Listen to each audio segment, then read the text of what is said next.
નમસ્કાર, જય શ્રી કૃષ્ણ દર્શક મિત્રો. મારી સાથે આજે ડૉક્ટર ભાવનાબેન પુરોહિત છે.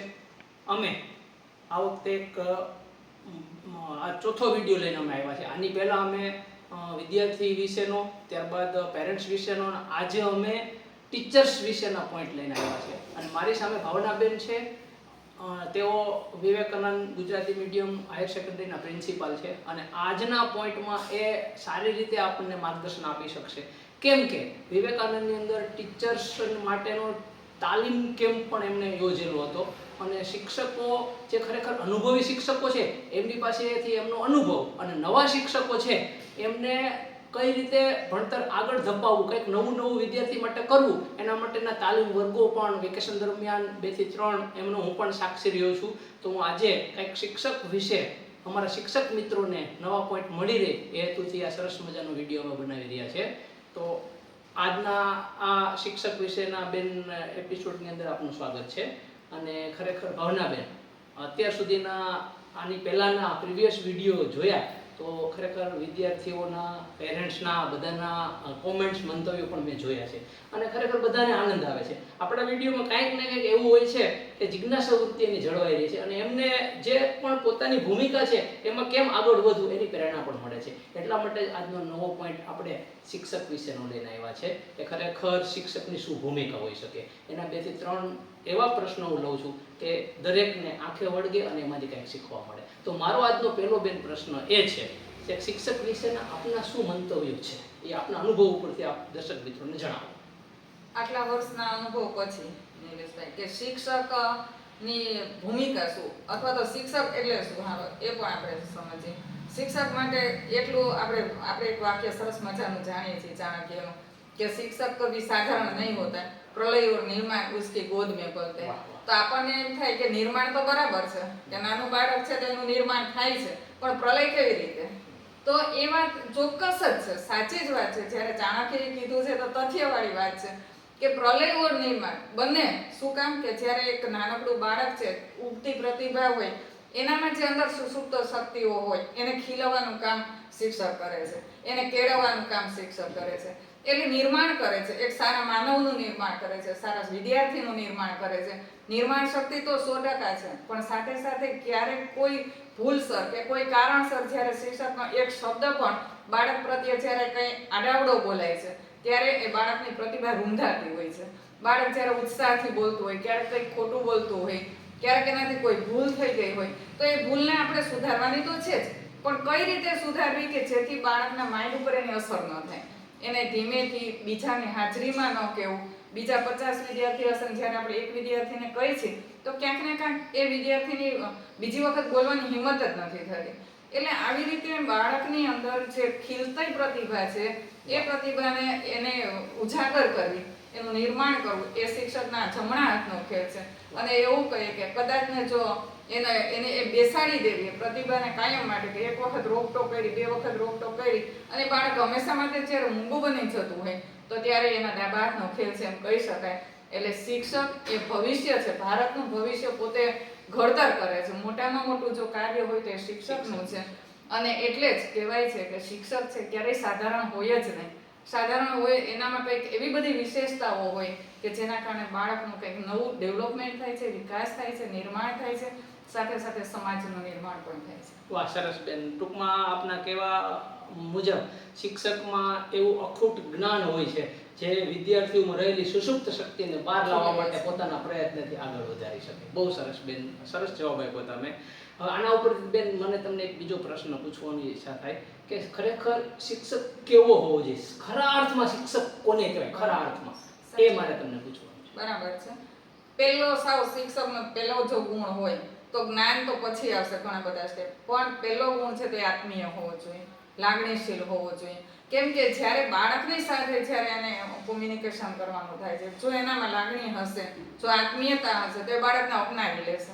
એ શિક્ષકનું પહેલું કર્તવ્ય છે, ગમે એવો બાળક કેમ ન હોય પણ એને અપનાવવાનો. ભલે તે ગમે એવો તોફાની હશે, ક્યારેક કંઈ કરતો હશે, ક્યારેક નહીં કરતો, ક્યારેક કપડાં સાવ વગર પહેરીને આવ્યો હશે, ગમે તે હશે, પણ એ બાળકને અપનાવવો, એના પ્રત્યે લાગણી બતાવી, એના પ્રત્યે આત્મીયતા એ સૌથી પ્રથમ ગુણ છે. ત્યાર પછી શિક્ષક પરિવર્તનશીલ, એનામાં નવું કંઈક જિજ્ઞાસા વૃત્તિ વાળું. કે પોતે તો શિક્ષક છે એટલે મતલબ નથી કે પોતે બધું આવડી જ ગયું, પણ હંમેશા શીખતો રહે તો એ બાળકને વધારે કંઈક બીજું સારું રોજ નવું આપી શકે. બાળકને નવું જેમ જેમ આપશે એમ બાળક ક્લાસમાં પણ કંટ્રોલ આવશે. કેમ કે જ્યારે જ્યારે કંઈક નવું આવશે તો બાળકને પણ જિજ્ઞાસા વૃત્તિ જાગશે. એના કારણે એ શિક્ષણ તરફ આકર્ષણ એને થશે. રમતા રમતા શીખતું જાય અને જે શિક્ષણ આપે છે એ મારી દ્રષ્ટિએ સાચું શિક્ષણ કહેવાય. અને બીજું કે લાગણીશીલ જ્યારે હોય તો એક કહેવત સરસ મજાનો જ છે કે જેને જોઈને બાળ હરખાય અને બાળકને જોઈને જે હરખાય એ સાચો શિક્ષક. એટલે કે બાળકની સાથે એને તાદાત્મ્ય જ એટલું બધું હોય કે શિક્ષણ એની રીતે શિક્ષણ થઈ જાય છે, એને શીખવવું પડતું નથી. બાળકની જ એટલી બધી આપણા પ્રત્યે લાગણી હોય કે શિક્ષક એ બધું સાચું જ. એમાં જ ખાસ કરીને જ્યારે નાના નાના બાળકો હોય, પેલા બીજા વાળા જે નાના નાના બાળકો છે એને તો 100% શિક્ષક એમ જ કરે. મારો એક ખાસ મારો અનુભવ છે. ઘણા વર્ષો પહેલા જ્યારે પ્રાથમિકમાં હતી હું, તો ત્યારે એક પહેલા ધોરણ વાળું બાળક હતું. એને લઈને એના મમ્મી આવ્યા હતા. બેના જમતું નથી અને રાત્રે બહુ મોડે સુધી જાગે છે અને સિરિયલ જોવે છે. એટલે મેં એને શું કીધું, બેટા બોલાવ્યો, આજે તારે જઈને એક રોટલી જમવાની છે, જમી લે, અને બીજું કે રાત્રે 9:30 તારે સૂઈ જવાનું છે. તો કે હા વાંધો નહીં. પછી બીજા દિવસે બોલાવ્યો કે બેટા તું કાલ જમ્યો તો? હા મેડમ હું જમ્યો તો. મેં કીધું કંઈ વાંધો નહીં. પછી સૂઈ ગયો તો વહેલો? તો કે હા મેડમ હું સૂઈ ગયો તો 9:30. તો મેં કીધું પછી સિરિયલ ન જોઈ ને? કેમ કે મેં ત્યારે તો એને સિરિયલનું કાંઈ નહોતું કીધું. 9:30 સૂઈ જાય એટલે સિરિયલ તો નથી જ જોવાનું, એટલે સિરિયલ તો ન જોઈ ને? તો કે ના મેડમ એ તો બીજા દિવસે જોઈ લીધી. શું કામ? કે એને મેં સિરિયલ જોવાની ના નહોતી પાડી. બીજા દિવસે બપોરે જ્યારે રિપીટ થતી હશે. તો કહેવાનું કે શિક્ષકના ખૂબ પ્રભાવમાં હોય. જેમ શિક્ષક બોલે એમ જ ઘરે જઈને બોલતા હોય છે. જેમ શિક્ષક સાડી પહેરતા હોય તો એમ જ પહેરતા હોય છે. એટલે નાના બાળકો છે 100% પ્રભાવમાં હોય. એનાથી મોટા છે એને પણ ક્યાંક ને ક્યાંક છે શિક્ષકના સારા વચનો છે એ 100% અસર થાય ને થાય. બહુ સરસ વાત બેન તમે કરી કે આપણી સામે જ્યારે વિદ્યાર્થી આવે ત્યારે કોઈ પણ ટાઈપનો હોય, પણ ખરેખર એને અપનાવી અને એને સારા ગુણ સાથેનો સંપન્ન કરીને બહાર મોકલવો એ જ શિક્ષકની મૂળ ભૂમિકા છે. તો બેન મારો તમને આજે અંતિમ એ પ્રશ્ન છે કે ખરેખર આપણે આની પહેલાના વિડીયોમાં પણ જોયું કે ભાઈ વિદ્યાર્થી માટે મા બાપની આ ભૂમિકા હોય છે, અથવા તો આ જવાબદારી હોય છે, આ રિસ્પોન્સિબિલિટી હોય છે. એવી જ રીતના હું આજે આપણો ટોપિક ટીચર્સ વિશેનો, શિક્ષક વિશેનો છે. તો શું શિક્ષકની પણ કઈ રિસ્પોન્સિબિલિટી કે જવાબદારી જેવું હોય છે ખરું? હા ચોક્કસ. કેમ કે શિક્ષક ભારતનું ભવિષ્ય વર્ગખંડોમાં ઘડાય છે, બરાબર કહેવામાં આવે છે. તો જ્યારે આપણે આખા દેશનું ભવિષ્ય આપણે ઘડતા હોય તો 100% આપણી રિસ્પોન્સિબિલિટી છે પહેલા તો બાળકને જેવો છે એવો અપનાવવાનો. બરાબર. પછી જ્યારે પણ આપણી સામે આવે, પછી 10માંથી આવશે, 12માંથી આવશે, 11માંથી આવશે કે પછી નાનું 5 વર્ષનું આવશે, પણ જ્યારે પણ આપણી સામે આવે છે ત્યારે એને આત્મીયતાથી અપનાવી લઈએ. એનામાં શું જરૂર છે એની સાથે જ્યારે આપણે મુલાકાત કરીએ તો તરત જ ખ્યાલ આવી જ જાય કે આની અંદર આપણે આમ કરવાની જરૂર છે, આ બાળક આવું છે. કેમ કે વર્ષોના અનુભવ પછી આપણને તરત જ ખ્યાલ આવી જાય કે ભાઈ આ બાળકનું કદાચ ભણવામાં ઓછી રુચિ હશે, કદાચ આ છે તે છે, અને થોડા સમયમાં આપણે એકદમ એને ઓળખી જાય. તો ત્યારે આપણી એ ભૂમિકા આવે છે, રિસ્પોન્સિબિલિટી, જવાબદારી આવે છે કે એ બાળકને આપણે કઈ રીતે ટ્રેન કરવું. દરેક બાળકનો સ્વભાવ અલગ છે, દરેક બાળક અલગ છે. તો એ દરેક બાળકને આપણે અલગ અલગ રીતે ટ્રેન કરવું પડે છે તો એ બાળકને આપણે સારી રીતે ટ્રેન કરી શકીએ.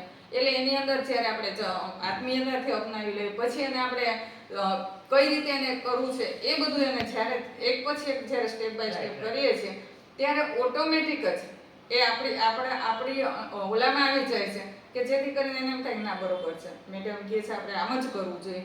અને જ્યારે આવડું મોટું કામ આપણે કરતા હોય, એક માનો કે ડૉક્ટરની કંઈ ભૂલ હશે તો એકાદા વ્યક્તિને કંઈ વધારે પડતું નુકસાન થશે, ક્યારેક ખોટું ઇન્જેક્શન દેવાઈ ગયું તો એનાથી વધારે પ્રશ્ન થશે એકાદા 2-5ને. પણ જ્યારે શિક્ષકની ભૂલ થાય છે ને ત્યારે આખી પેઢી બગડી જાય છે. એટલે 100% શિક્ષક બહુ મહત્વની બાબત. અને શિક્ષક કોઈ દિવસ ક્યારેય શિક્ષકથી ભૂલ થવી જ ન જોઈએ.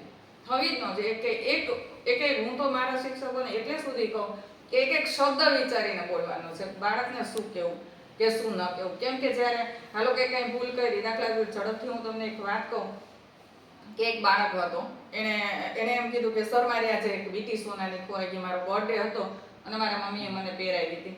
પછી શિક્ષકે બધાને પૂછ્યું, કોઈએ કંઈ કીધું નહીં. શિક્ષકે એમ કીધું કે બધા સૌ પોતપોતાના આંખ ઉપર પાટો બાંધી લ્યો અને પછી હું બેગ જોઈ લઉં. એટલે દરેકે પટ્ટી બાંધી લીધી આંખમાં અને શિક્ષકે બધાના બેગ હાથ ફેરવીને જોયા. હવે જોયા એટલે ધીમે ધીમે ધીમે આગળ વધતા ગયા, અડધે પહોંચ્યા તો હાથ ફેરવ્યો તો એના હાથમાં વીંટી આવી ગઈ. પછી શિક્ષકે એનું કામ ચાલુ રાખ્યું. પછી આવી ગયા, બધાને કીધું પટ્ટી ખોલી નાખો, અને જેની વીંટી હતી એને આપી દીધી. પછી ઓલા બાળકને એકદમ એમ થયું, અરે હવે મને ખીજાશે, અમારું શું થશે. શિક્ષકે કંઈ જ ન કીધું, કાંઈ નહીં, ઘરે વયો ગયો. બીજા દિવસે એને પ્રાર્થનામાં આવતા શરમ આવતી હતી, કંઈક મને ઊભો જ કરીને કહેશે તું બધાની વચ્ચે, પણ શિક્ષકે એના ઉપર કંઈ ધ્યાન જ ન આપ્યું, જાણે છે જ નહીં, કંઈ થયું જ નથી એવી રીતે. દિવસો હતા વયા ગયા, ઘણા બધા દિવસો વયા ગયા. ત્યાર પછી મોટો થઈ, ભણી લીધું ત્યાં સુધી એ શિક્ષકે ન કંઈ કીધું, બરાબર. મોટો થઈ ગયો ત્યાર પછી તો એ ઉદ્યોગપતિ બની ગયો, અને ઉદ્યોગપતિ બની અને એક વખત એની સ્કૂલમાં એના મહેમાન તરીકે આમંત્રણ આપ્યું, અને શિક્ષકને પણ એ જ દિવસે આવવાનું થયું. હવે જ્યારે સ્ટેજ ઉપર આવે છે ત્યારે ઓલા બાળકને યાદ કરે, શિક્ષક ક્યાંક અત્યારે મને કહેતા હતા કે તે ત્યારે શું કર્યું હતું. એટલે એ શિક્ષકને એક બાજુ લઈ જાય છે અને એને એમ કહે છે કે સર, મારે તમને એકવાર મહેરબાની કરીને તમે મને કાંઈ અત્યારે કંઈ કહેતા નહીં, આટલું મોટું મારું નામ છે. શિક્ષકે શું છે કે મને તો કંઈ ખબર નથી, તું કોણ? તો એ કહે લે તમે ભૂલી ગયા, મેં ઓલી વીંટી જોયેલી, પણ મેં તો જોઈ જ નથી, કેમ કે મારી આંખે પાટો હતો. એટલે આને શિક્ષક કહેવાય કે બાળકને નીચો બતાવીને નહીં, પણ એને ભૂલ સુધારવા માટેની તક આપે, એ સાચો શિક્ષક. વાહ, સરસ બેન, તમે સરસ વાત કરી કે ખરેખર શિક્ષક નાનામાં નાની ભૂલ કરે તો એ સમાજને બહુ મોટા અંશે ભોગવવાનો વારો આવે છે. તો આ ભાવનાબેને આપણને 3 પ્રશ્નોના જવાબ સરસ રીતે આપ્યા. આશા છે કે શિક્ષક મિત્રોને આમાંથી કાંઈક ને કાંઈક પણ મેળવી અને પોતાનું ભવિષ્ય આગળ વધારવા માટે કાંઈક પ્રેરણાદાયક બનશે. અસ્તુ.